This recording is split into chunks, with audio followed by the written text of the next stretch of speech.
This is Pet Life Radio. Let's talk pets.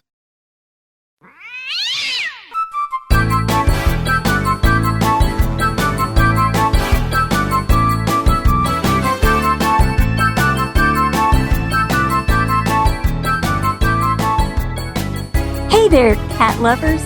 Welcome to 9 Lives with Dr. Cat. I'm your host, Dr. Catherine Prim, and I'm a small animal veterinarian and crazy cat lover. And today I have a very special guest. I want to teach you all about kind of a movement that is happening. I have Deborah Cribbs with me. She's the founder and leader of something called the Give Them 10 movement. So here on 9 Lives with Dr. Cat, we are happy to give them 10. So we'll be right back with Deborah after a quick break. Take a bite out of your competition. Advertise your business with an ad in Pet Life Radio podcasts and radio shows. There is no other pet-related media that is as large and reaches more pet parents and pet lovers than Pet Life Radio. With over 7 million monthly listeners, Pet Life Radio podcasts are available on all major podcast platforms. And our live radio stream goes out to over 250 million subscribers on iHeartRadio, Odyssey, TuneIn, and other streaming apps. For more information on how you can advertise on the #1 pet podcast and radio network, visit PetLifeRadio.com/advertise today. Let's Talk Pets on PetLifeRadio.com.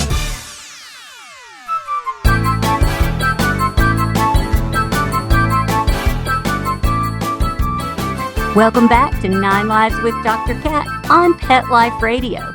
As I explained, I have Deborah Cribbs with me here today from the Give Them 10 movement. Hi, Deborah.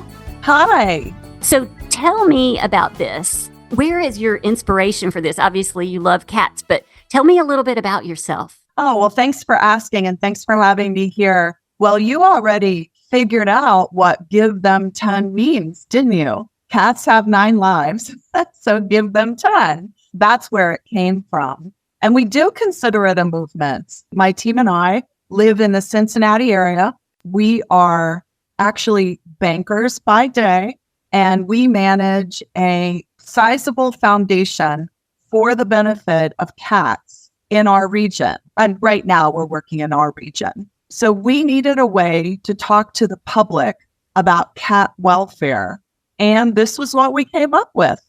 So you identified a problem. Did this problem start something that you noticed in your area, or how did that just come to your attention? Well, as a banker, I was charged with managing this pot of money and making sense out of how to give this much money away in the Cincinnati area for the benefit of cats. So my team and I, because we're business people, we looked at it like a business problem. Okay, yes, we love cats, but understand that this was because we are in charge of a foundation. I run a private foundation. It funds cat benefits, if you will. And we had to figure out a way to make sense of giving this much money away for such a very specific problem.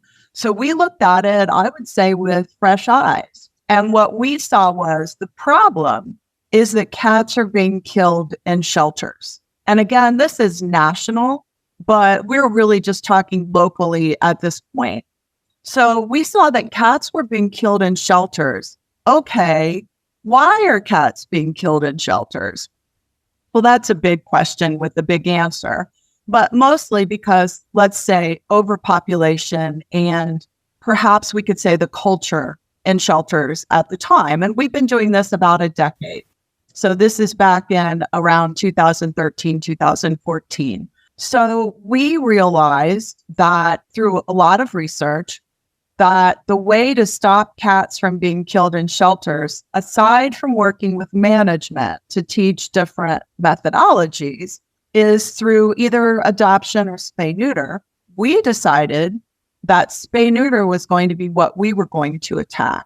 So locally, we've been involved in building some spay-neuter centers, low-cost, high-volume spay-neuter centers. We help shelters with community cat programs. And we also realize that if we don't talk to the public, then we'll all just keep chasing our tails, won't we, over time? which is pretty much what's happened since shelters have been invented in the United States. So we realized we have to talk to the public somehow and get them on board. So we worked with some really smart advertising people and came up with the Give Them 10 campaign, which we think has morphed into the Give Them 10 movement. So yes, I agree with you that we want to save cats, and it is a multifactorial issue, but this is something where you can make a goal and see a difference. So tell me some of the things that you've seen. I know that you guys have been tracking some things like in the shelters in Cincinnati since you began. Can you tell us a little bit about what you're seeing from your movement? Sure. When we got started, it appeared to us that data wasn't really being tracked terribly well. So I called it the yellow sticky note method of data collection, which wasn't really far off the mark. But from the best we could gauge, the live release rate, which is how we measure success here, that means the percentage of cats that enter a shelter that leave alive. So the live release rate was somewhere around 32, 35%, something like that.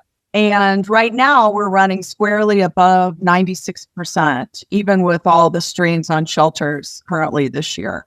So we've succeeded wildly with a many-pronged approach. I mean, we've done a lot of things to bring this to bear, but that's the primary way that we measure success. There are plenty of other metrics. We love metrics, but that's the primary way. I love metrics too. And, for my listeners, if you kind of think about that, that's like if 3 cats entered the shelter, only 1 roughly got to go home. And so that really is a problem. I see why that motivated you. Kudos to you. Thank you. And it did motivate us. It's kind of a horrifying statistic. And I have to say, not unusual even today in many jurisdictions around the country. And so I saw in your notes that you call it a cat culture shift. Yes. I love that. Instead of chasing your tail, I see what you did. You have a cat culture shift. So you said that you've done other things, though. So I would guess that the spay neuter is your main initiative because it's a little more simple. You're either spayed or neutered or you're not. But do you have some other examples of things that you have tackled? Well, once we felt like the spay neuter situation was, let's say, running smoothly, we, of course, continued to dig into the metrics to see what other challenges exist. And there are so many. I mean, we're talking about animal welfare, in particular cat welfare here. I mean, there are many challenges, not the least of which right now is the veterinary crisis in the United States. So, for example, we are partnering with a local university that has a veterinarian technologist program just to try to help some of their graduates enter the shelter system because that would help ease the vet crisis a bit. So that's just a small example. But otherwise, we think the key to having spay neuter succeed is to have community cat programs in any area. I mean, I also like to call it the low-hanging fruit. And I can make jokes about all kinds of body parts after being in the world of cat advertising for a decade. But we believe that the low-hanging fruit here was spay neuter. And in the world of spay neuter, community cat programs will pretty simply get a shelter to somewhere around the 80th percentile in terms of live release rate.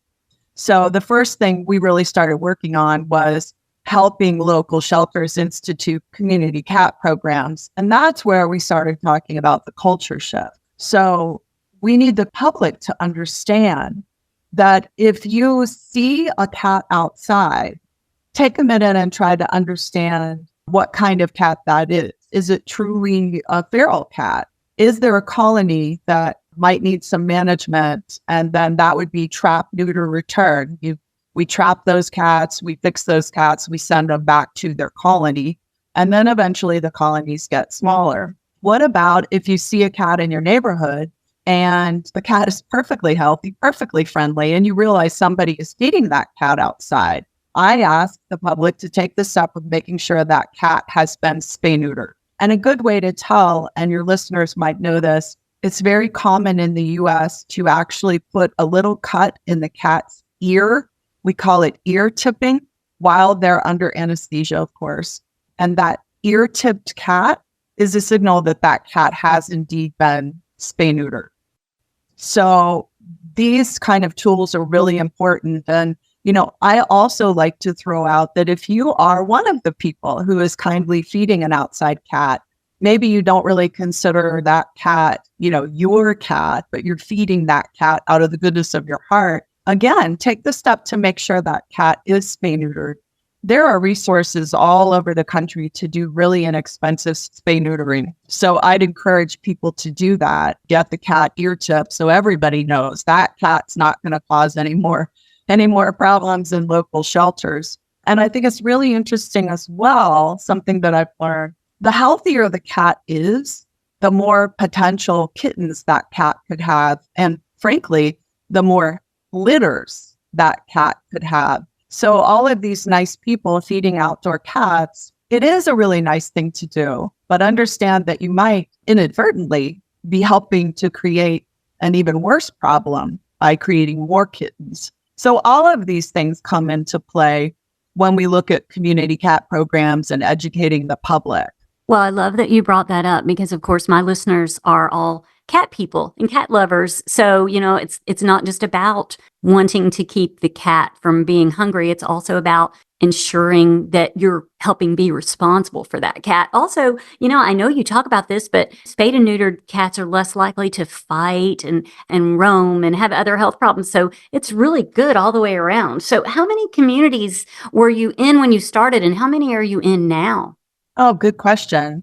When we started, we were looking in our county in Cincinnati. So basically the city of Cincinnati. And a decade later, we have just a really well-run group of shelters and high-volume spay-neuter centers helping our cats locally. But as the decade has progressed, we're working in some parts of Indiana. We're working north of Cincinnati in the Dayton area. We have very, very well-run programs in northern Kentucky.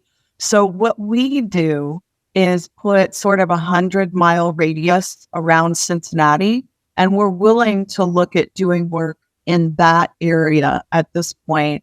And just to carry that forward, it is difficult and expensive to expand geographically. It's a lot of physical work to do that.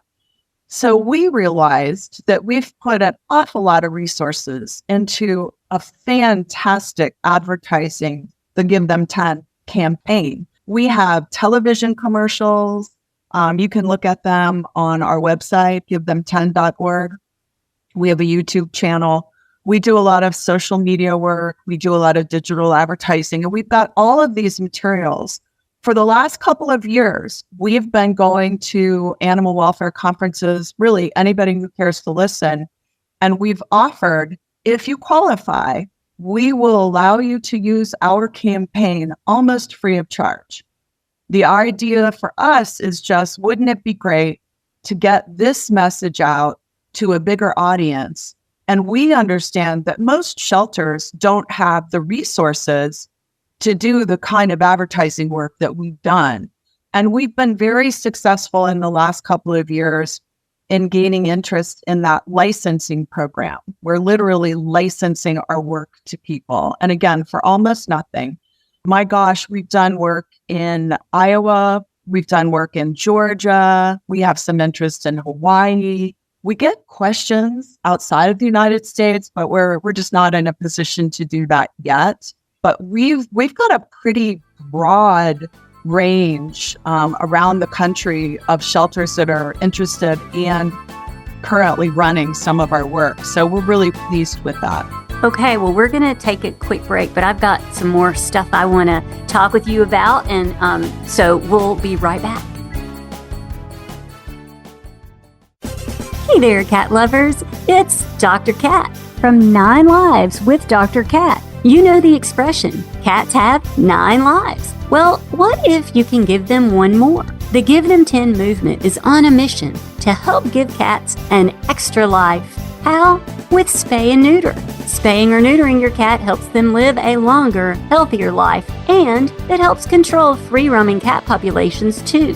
Learn more about the benefits of spay and neuter And meet Scooter, the neutered cat, at givethem10.org. That's givethem10.org. Let's talk pets Let's talk pets on Pet Life Radio. Pet Life Radio. PetLifeRadio.com. Welcome back to 9 Lives with Dr. Cat on Pet Life Radio. So, Deborah and I are talking about this amazing cat culture shift that is saving amazing numbers of cats, now expanded to a 100-mile radius of Cincinnati and growing. And there are things that my listeners can do. You said, Deborah, that you wanted to reach a wider audience, and that's what you're doing right now. So let's can we talk a little bit about Scooter? Yes, please. I love talking about Scooter, the neutered cat. He's our mascot. He's our cat mascot. And he is Scooter, the neutered cat. He has hip spectacles, no testicles. And that's what I meant when I said I can rhyme all kinds of fun body parts. Never thought that would be part of my day job at all, but I can. And that work is easily available on our website or our YouTube channel. If you just search Scooter, the neutered cat, you can find all kinds of fun things. He's adorable, very handsome. He is. I agree with that. So, I let the low-hanging fruit thing slide because obviously veterinary professionals have kind of a different sense of humor too. So what do you see though you mentioned briefly that you kind of want to grow this, and I want to tell all my listeners the ways to sort of help if they feel inspired by that. But what do you think is the hope for the future? Really big question, isn't it? Yes. We would love to see a world, let's just start with the country, where cats are not killed in shelters for overpopulation. Obviously, you guys, you and your listeners know that there are some cats who are hopelessly ill or wounded who need to be humanely euthanized at a shelter, obviously, and we understand that. But we're working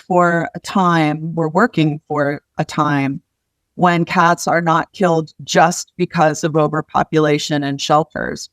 And part of that is literally shelter management and making the decision to not kill for space and looking at all of the best practices nationally, much of them happening in Cincinnati, when you can succeed in a shelter environment. If you are a person and you wonder, well, gosh, what can I do? I would say talk to your local shelter. What do they need? Do they need money? Probably. Do they need volunteers? Probably. Do they need often really high-level volunteers to help maybe run a volunteer project? Yes, absolutely. Everybody can do something if this is something that's of interest to them. But I guess, Dr. Kat, the first thing I would say is know what the metrics are in your area. Is your area successful in not killing cats and, for that matter, dogs in shelters?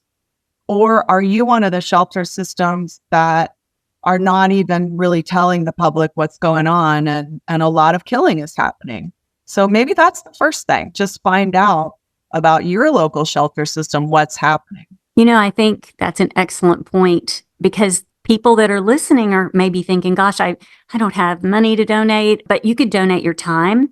You could just, when you see a cat on your street, you could just ask questions. I think that we need to work together as human beings that care about other creatures. Wouldn't you agree? Absolutely. I mean, that's really what it takes, isn't it? Is as a person, just say, hey, I care about this. So what can I do in my area? Maybe at your local animal hospital, maybe some volunteers are needed. Maybe it's transportation between the hospital and the shelter. I mean, there are all kinds of things that can be done.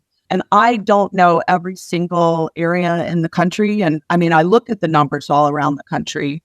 I kind of know where the hot spots are, who's doing well, who's not doing well, who's been backsliding. It's a tough time in cat welfare. It really, truly is nationally. The numbers they were really getting better.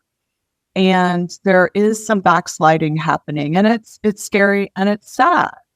Like you said, you love animals, you love cats, your listeners love cats. Why are we letting this happen in our areas if we can do something about it? I also love the point that you made. It's not really no kill. There are always going to be pets, dogs or cats, that need to be humanely euthanized because of medical issues that would be cruel to allow them. So I think that the term no kill isn't 100% accurate, but I think that if we can all just care and work together and just try to find one little thing that we could do. And that one little thing might be looking up your website. So let's tell exactly how to find you. Well, givethem10.org, or if you want to have fun with some really, really fun advertisements, just do a search for Scooter the neutered cat, because our cat mascot, Scooter is kind of all over the place. He comes with us to conferences. He's like I said, he's a very handsome boy, and he's got a lot to say on this topic, frankly. I bet he does. Now, your website is Give Them 10, but 10 is spelled out TEN, right? Yes, absolutely. Thank you for clarifying that. Givethem10.org. Yeah, I don't want people looking up the wrong thing and then saying, Dr. Cat led them wrong. Well, this is really fun. I love the idea of anything that we can do to save healthy cats, because I just love cats. And I love how cats make us all smile, and we watch cat videos. And so to all my listeners, please look this up and see if there's some little thing that you can do. If you can be inspired by Deborah's story and Scooter, please do so. So thank you so much for coming to tell us about your cat culture shift. Well, you're very welcome. And I really appreciate your time. Yeah, well, it's been super fun, and I always thank my amazing producer, Mark Winter. And for all my listeners, I want you to not only go out and have a perfect day, but I also want you to go out and check out this website and see if there is some way that you can help with this cat culture shift and save some healthy cats' lives. Thanks for listening. Have a great day. Let's Talk Pets, every week on demand, only on PetLifeRadio.com.